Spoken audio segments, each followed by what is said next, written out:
এই ভিডিওতে Twitter and Instagram নিয়ে কতগুলো কোশ্চেন প্র্যাকটিস করব। টুইটার কি? টুইটার হচ্ছে এক প্রকার সামাজিক নেটওয়ার্কিং। টুইটার হলো একটি সামাজিক যোগাযোগ মাধ্যম। টুইটারের প্রতিষ্ঠাতাকে? টুইটারের প্রতিষ্ঠাতা হচ্ছে জ্যাক ডর্মি।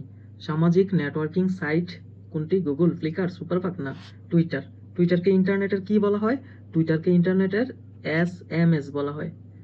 টুইটারের প্রকাশিত বার্তাকে কি বলে? টুইটারের প্রকাশিত বার্তাকে বলা হচ্ছে টুইট। নেটওয়ার্কিং টুইটার হচ্ছে 2006 সালে তৈরি হয়। নিম্নলিখিত কোনটি একটি সামাজিক যোগাযোগের মাধ্যম? CNN, BBC, BSS এগুলো হচ্ছে সব হচ্ছে টেলিভিশন চ্যানেল।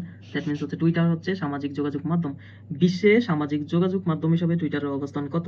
বিশ্বে সামাজিক যোগাযোগ মাধ্যম হিসাবে টুইটারের অবস্থান 4র্থ। ইনস্টাগ্রাম কবে চালু হয়? ইনস্টাগ্রাম হচ্ছে 2010 সালে চালু হয়। কোনটি মোবাইল ভিত্তিক সামাজিক যোগাযোগ মাধ্যম? ইনস্টাগ্রাম। ইনস্টাগ্রামের প্রতিষ্ঠাতা হলেন হচ্ছে কেভিন সিস্ট্রম ও মাইক ক্রিগার। কেভিন সিস্ট্রম আর মাইক ক্রিগার।